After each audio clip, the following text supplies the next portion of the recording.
And welcome back here to Live Now from Fox. I'm Andrew Kraft. We're almost at the bottom of the hour. It's been a busy Monday. Let's keep it going here. Live picture there at the White House. And we were describing over the weekend some of these, I guess, more novel, creative ideas, we'll put it that way, proffered by President Trump. We brought you that one about Alcatraz Island. We're about to bring you this one about the foreign film industry. President Trump in a post on Truth Social over the weekend saying this: "The movie industry in America is dying a very fast death.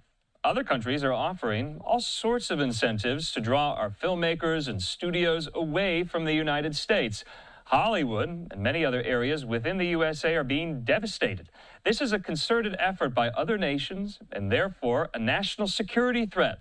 It is, in addition to everything else, messaging and propaganda.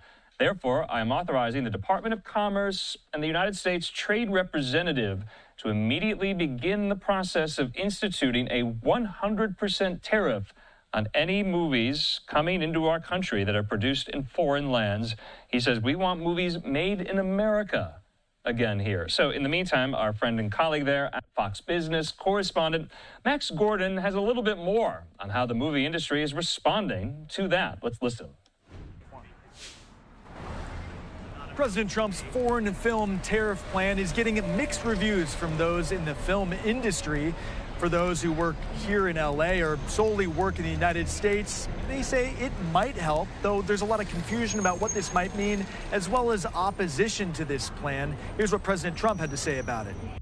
We're making very few movies now. Hollywood is being destroyed. Now, you have an incompetent, grossly incompetent governor that allowed that to happen, so I'm not just blaming other nations, but other nations, a lot of them, have stolen our movie industry. California Governor Gavin Newsom's office responding to the swipe, saying, looks like it's distraction day again in Washington, D.C. But distraction or not, President Trump's order highlights a real economic issue in American filmmaking. Countries all around the world now offer tax credits as high as 35%, and this is luring productions away from the U.S. and especially from Hollywood. Sound stages, where many movies and TV shows are filmed, had a 90% occupancy between 2016 and 2022 here in Los Angeles. In 2023, that went down to 69%, and then last year, occupancy was at just 60%. Could tariffs be part of the solution to the exodus?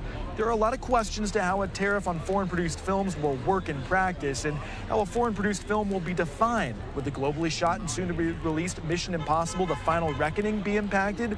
Would the tariffs be retroactive? The year's biggest film in the U.S. so far, a Minecraft movie, was shot in New Zealand and Canada. It's also unclear if this would even work to get more productions shooting in the U.S., and there are concerns about retaliatory tariffs. As we're seeing with the kind of implications of tariffs on goods, this would be a shift into what are considered services. And the U.S. is very vulnerable to retaliation because on net, we are exporting a whole lot more services than we are goods. Services that could be impacted by retaliatory tariffs are things like music, video games, other pieces of intellectual property. And those in the movie industry say that a better solution might be a federal tax incentive program for the U.S. film industry. In Hollywood, California, Max Gordon, Fox Business.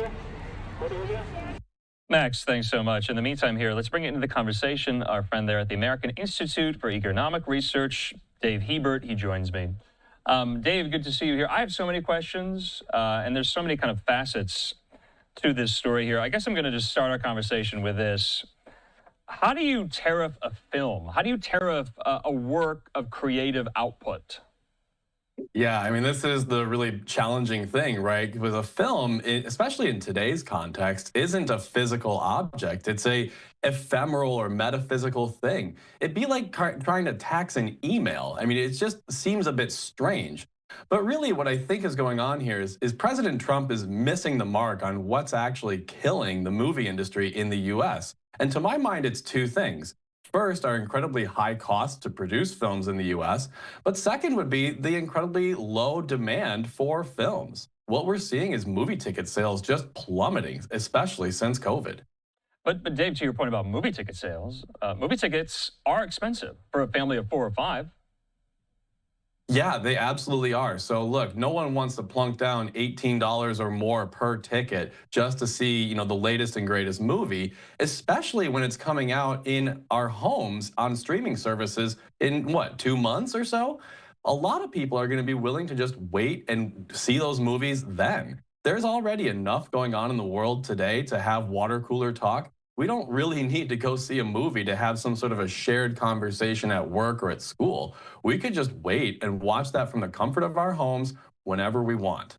So, Dave, the Associated Press kind of puts it into perspective to the point that you were making, that Max Gordon was making in his report about the flight of movie production from where it all began in Hollywood, California. The production flight has hit California, they say, especially hard, prompting a new push by Governor Gavin Newsom, entertainment studios, and labor groups to double the state's film tax credit.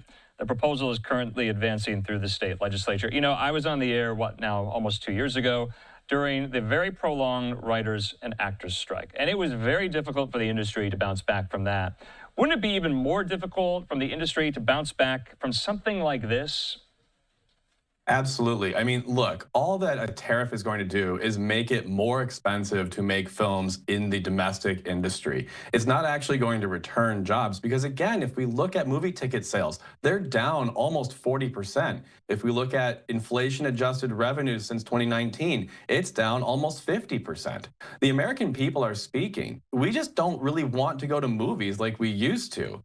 Now, tax credits that are going to be directly applied to the film industry, those work far better than tariffs, which are at best an indirect incentive to produce films here. So if you want to get something done, do it directly. Don't go with this indirect way. So back to kind of the tariff question, to your bailiwick here in your wheelhouse, the national security designation for the rationale to kind of implement some of these. These have not been implemented. This is just an idea being proffered here.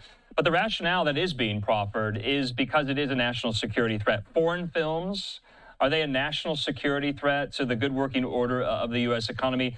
Does it disturb you? Are you concerned that the Trump White House is using this rationale for a lot of things?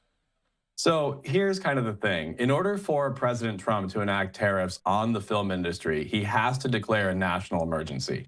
Now, personally, I do think this is a bit of a stretch. I don't think Canada or New Zealand are attacking us through our films. However, I hope he pursues this because what will inevitably happen is this will open up the door to a lawsuit, perhaps even in the Supreme Court, that can challenge and perhaps even limit the president's ability to declare national emergencies. It's true, President Trump has used the Emergency Powers Act a lot. And that is a big problem when we have a capricious president that doesn't seem to have a clear objective in mind other than this amorphous notion of making America great again. We need to return the power to tariff back to Congress. Let cooler heads prevail. Let that deliberation happen and get it away from this president right now. Okay, so Dave, some groups do like this idea, including the Teamsters. I want to put this up. This is the statement they put out today. Sean O'Brien, the Teamsters president, saying this. This was also a joint statement by the Teamsters Motion Picture Division Director, Lindsay Dougherty. They say this: for years, Hollywood studios have hollowed out the industry by following corporate America's crooked playbook of outsourcing good union jobs. Studios chase cheap production costs overseas while gutting the American workforce that built the film and TV industry. They say these gigantic corporations line their pockets by recklessly cutting corners, abandoning American crews, and exploiting tax loopholes abroad. While these companies get rich fleeing to other countries and gaming the system, our members have gotten screwed over, they say. Do the Teamsters have a point? So, I mean, look, the Teamsters and the union workers, all the way down from the Screen Actors Guild down to the catering unions that pervade Hollywood film sets, they all thrive precisely because of protectionism. They don't have a leg to stand on if there's not a law in the place to protect their jobs, especially when they're far more expensive than their foreign counterparts. Now, look, we all like to see movies. That's a great thing. It's a great thing to sit down and do for an extended period of time. But the truth is, we just don't want to go to theaters anymore. We want to do it at home. And we want to watch it in a shorter time span, not a longer one. So what I expect is going to happen is that if this law comes into place, if these tariffs are enacted, we're going to see a doubling down on franchises that have a proven track record of blockbuster success and less innovation in terms of the storytelling and the creativity. Really, the small film companies are going to be hurt by this. The big ones might be helped a little bit, but not by nearly enough to offset the costs. Right, and to Max Gordon's point in his report, there are so many things that you have to determine. Is it a foreign film if it's just distributed by a foreign business, or is it a foreign film if it's 75% shot in a foreign country but distributed in the United States with United States actors? There's so many kind of, discrepancies there that you have to figure out. And this is more of a political question here because Variety was reporting this. The actor Jon Voight, and this was reported in other outlets, kind of got in the president's ear about all of this. Voight and his producing partner, Stephen Paul, this is being reported by Variety, they submitted to President Trump a comprehensive plan to rescue Hollywood. The plan includes federal incentives for production and post-production, as well as infrastructure subsidies for theater owners, job training, and other changes to the tax code. The plan also calls for tariffs in, quote, certain limited circumstances. We got a live picture there at the White House. Dave, you followed the campaign of President Trump, then candidate Trump, very, very closely here. Was that what he was saying to his legions of supporters on the campaign trail? If I get elected, I'm going to rescue Hollywood. I'm going to get a bailout for Hollywood. I thought Hollywood was liberal and left and woke, Dave. I mean, I think you hit the nail on the head here, right? This is kind of a strange thing, and it's difficult for me to go through and think about all of Trump's speeches during the campaign trail where he promised to save California of all places. So, I mean, look, this whole tariff nonsense about, taxing specific goods, and now we're getting into taxing services and digital media. This is going to be a new era, and it's really kind of scary to think about the power that this president and future presidents, because we have to realize that if one president can do it, so can other presidents in the future. It's really scary to think about what any president, not just President Trump, can do with the ability to tax non-physical service items like this. Do you think it's going to happen, or is this just an idea? Is this just Trump being Trump, or is it going to have legs in the future, do you think? Trying to predict Trump is just next to impossible, sure. Right? I mean, you have a better chance of predicting the weather a month out than you do President Trump a day out. So, who's to say what he's going to do? I think he's certainly started a big conversation about it. And I think what he's going to find is that the task before him is so much more difficult than taxing even something as complicated or simple as car parts. Right? We don't even know how to tax those properly according to the tariff laws. So the idea that we can tariff a foreign film, which, it could be shot in New Zealand, but actually assembled and cut together in Hollywood.